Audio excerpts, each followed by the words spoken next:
Hello guys, welcome back to the channel. In this today's tutorial, I'm going to show you how we can create watermark in PicsArt.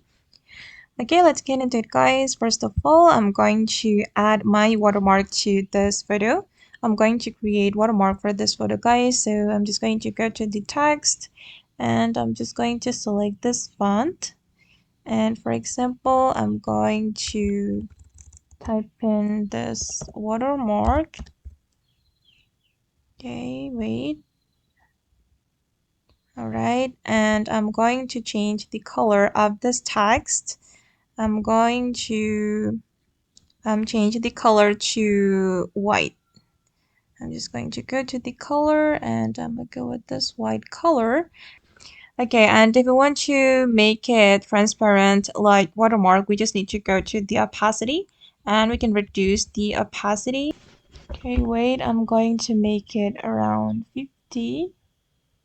Okay, and this is the final result.